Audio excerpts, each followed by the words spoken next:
Padmapurana. An ideal Brahmin and the significance of Gayatri Mantra. Describing about the qualities of an ideal Brahmin, sage Pulastya said, "Once, Narada had asked Lord Brahma as to who was worthy of receiving Vishnu's blessings. Lord Brahma had told Narada that Lord Vishnu showered his blessings on those who engaged themselves in the service of Brahmins. A Brahmin should be virtuous and well versed in all the scriptures. A Brahmin who does not observe the rituals as mentioned in the Vedas brings disgrace to his ancestors. An ideal Brahmin is respectful towards his parents, teachers and treats his guests with due honor. He never aspires for women other than his wife and chants the sacred Gayatri Mantra every day." Goddess Gayatri is said to have manifested in the lineage of Sankayan. She is of fair complexion and fire is the symbolical expression of her mouth. Lord Brahma dwells on her forehead, Lord Vishnu in her heart and Lord Rudra has his abode in her braided hair. The Gayatri Mantra consists of 24 letters and each of them is related with a specific deity. There is a mention of Gayatri Mantra, which consists of 18 letters. It begins with the word Agni and ends with Swaha. The mantra is as follows. Om Agnavakpansiya Jadidan Justa Somam Piba Swaha. A person who chants the mantra for 100 times becomes liberated from gravest of sin. The various deities related with the 24 letters of Gayatri Mantra are as follows. First letter, Agni. Second letter, Vayu. Third letter, Surya. Fourth letter, Akash. Fifth letter, Yamraj. Sixth letter, Varuna. Seventh letter, Brihaspati. Eighth letter, Pajanya. Ninth letter, Indra. 10th letter, Gandharva. 11th letter, Pushur. 12th letter, Mitra. 13th letter, Twashta. 14th letter, Vasu. 15th letter, Maraganas. 16th letter, Soma. 17th letter, Angira. 18th letter, Vishwadeva. 19th letter, Ashwins. 20th letter, Prajapati. 21st letter, all deities. 22nd letter, Rudra. 23rd letter, Brahma. 24th letter, Vishnu. A devotee should then perform the ritual of Nas by mentally establishing different words of the Gayatri Mantra in the various parts of his body as given below. Om Ba. In the heart, Om Bhuva. In the head, Om Swa. In the top. Not, Om Tatsavitchavenyam. In the whole body, Om Bhargodvasyadamai. In both eyes, Om Duyonaprakadayat. In both hands. Regular chanting of Gayatri Mantra bestows similar virtues attained by the study of all the 4 Vedas. A Brahmin who does not know Gayatri Mantra is considered to be worse than a Shudra. Anybody who chants Gayatri Mantra attains salvation. Brahmin's livelihood. Describing how a Brahmin should earn his livelihood, Lord Brahma said to Narada, "Alms, which a Brahmin gets without making any demand for it, is called vritta. Unchavriti is even better than vritti and it means collecting food grain which are scattered in places like fields, granary, market place etc. A Brahmin should accept the dakshina that his host gives him after the completion of yaja ceremony. He should engage himself in educational activities. He can also earn his livelihood by engaging himself in other auspicious activities. If the circumstances do not permit a Brahmin to earn his livelihood by any of the above-mentioned means, then he may opt for the occupation of a kshatriya. In such a case, he should endeavor to have mastery both over the Vedas as well as different weaponry. Battle should be his last option. When the very existence of religiousness is at stake, he should wage a war against irreligious people and to protect the religion. In an emergency, A Brahmin can also choose the occupation of Vishya and earn his livelihood by doing business or agriculture.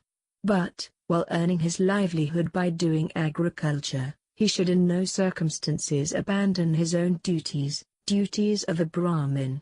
He should be honest while doing business and never try to exploit the customers. Narottam, the Brahmin. Describing about the importance of 5 virtuous deeds, Pulasthya said to Bhisma, "The 5 supreme virtuous deeds are obedience to parents, faithfulness towards husband, equanimity, not having enmity towards friends, and devotion towards Lord Vishnu. By pleasing his father, one pleases all the deities. Mother is superior even to all the places of pilgrimage combined together." Pulasthya then narrated the tale to Bhisma, which Lord Brahma had once told some prominent sages.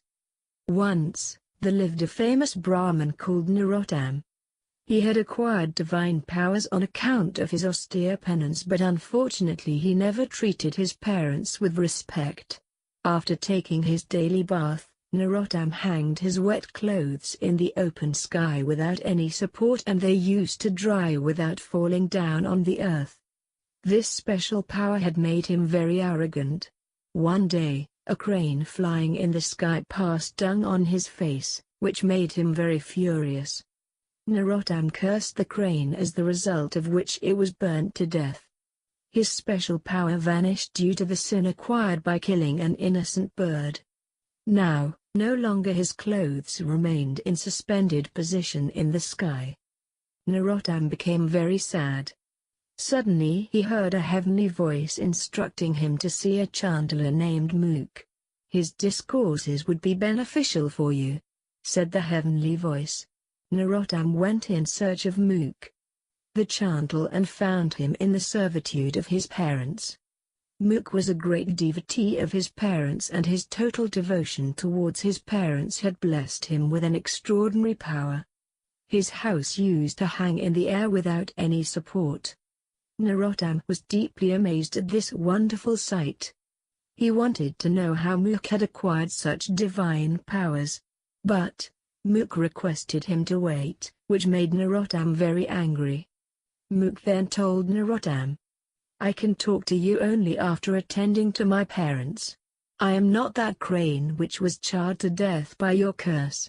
If you don't have time, then go and meet that faithful wife. She will answer your questions." Narottam did not know where that faithful wife lived, so he stood there wondering what to do next. Suddenly Lord Vishnu emerged from Mook's house disguised as a Brahmin. He took Narottam to the faithful wife's house. All along the way Lord Vishnu preached Narottam on the qualities of a chaste woman. As both of them were about to reach that chaste woman's house, Lord Vishnu disappeared, leaving Narottam all alone. Narottam requested the woman to enlighten him on the finer points of virtuosity. But the woman was busy attending her husband and requested him to wait. Narottam threatened to curse her, to which the woman replied, "I am not that crane whom you have cursed. If you are in a hurry, then you can go and meet Talada. He is an honest businessman and is capable of answering your queries." Lord Vishnu once again appeared from that woman's house disguised as a Brahmin. Narottam asked him as to how were both Mook and faithful wife aware of the incident in which the crane was charred to death.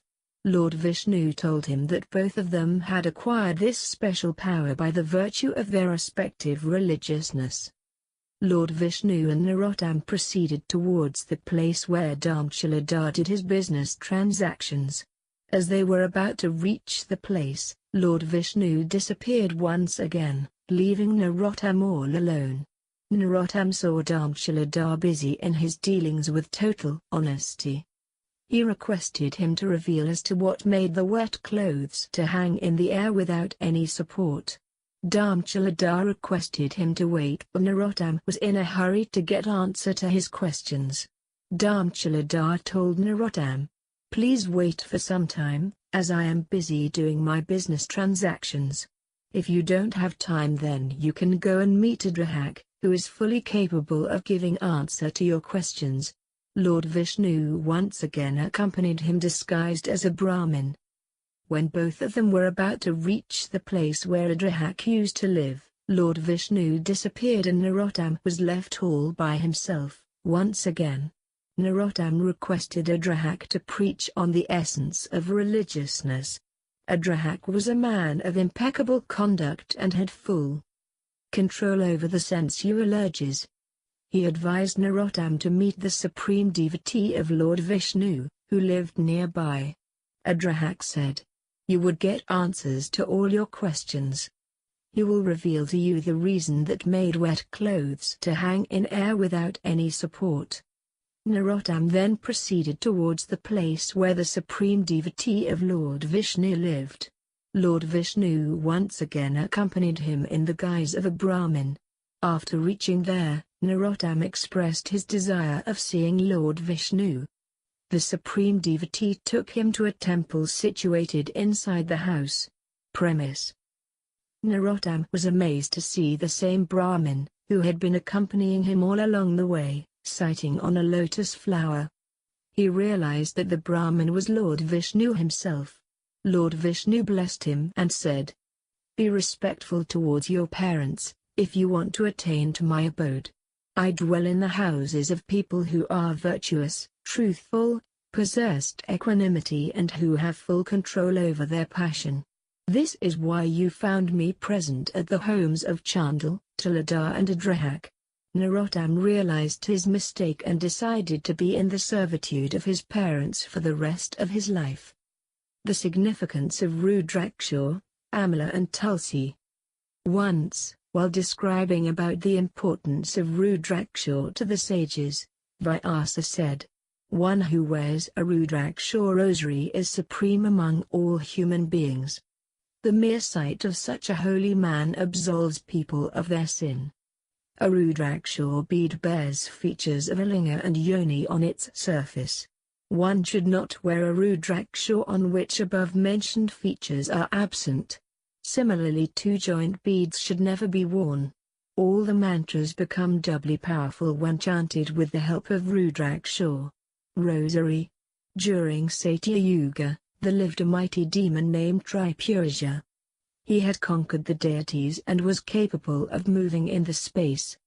The deities sought help of Lord Shiva, who killed Tripurja by the sight of his third eye. In the process, few drops of sweat, emanating from Shiva's body, fell down on the earth.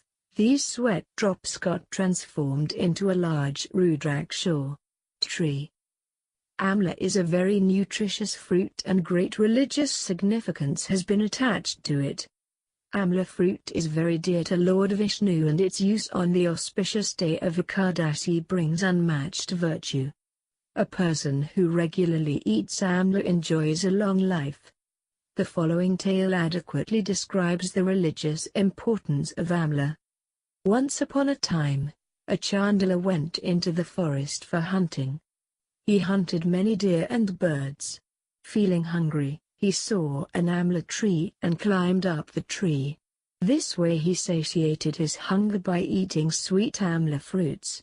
Unfortunately, while he was climbing down the tree, he fell down and died. When the attendants of Yamaraj arrived to take back his soul, they could not do so even after repeated attempts. The attendants of Yamaraj became very surprised and went to the sages for clarification. The sages revealed to the attendants that they could not go near the Chandala's dead body, because he had eaten AMLA just before his death. Such is the glory of AMLA.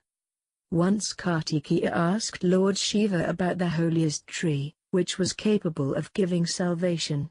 Lord Shiva replied, "The Tulsi plant is supreme among all the vegetations. She is very dear to Lord Vishnu and fulfills all the desires of a man. Lord Krishna dwells near the place where there is a Tulsi plant. Spirits and ghosts never dare to venture near the Tulsi plant. If a man attaches a Tulsi leaf to his shikha at the time of his death, he is liberated from all his sins. One who worships Lord Vishnu by offering tulsi leaves attains salvation.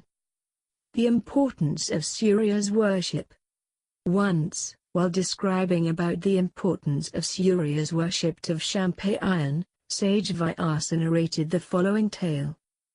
There lived a king named Bhadrashwa. He ruled over Madhya Pradesh.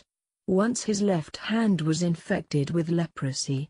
Bhadrashwa, fearing the prospect of dreadful leprosy spreading to his whole body, decided to end his life. He expressed his desire to the head priest.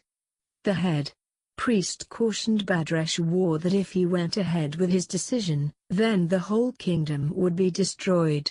He said, "You will be cured of leprosy if you worship Lord Surya." The head priest then told the king about the appropriate rituals of Surya worship. King Bhadrashwa began his austerities and worshipped Lord Surya by chanting mantras and offering articles like naivedya, fruits, adhya, akshat etc. to the deity. King Bhadrashwa was cured of his leprosy within a year by the virtue of his deep devotion towards Lord Surya.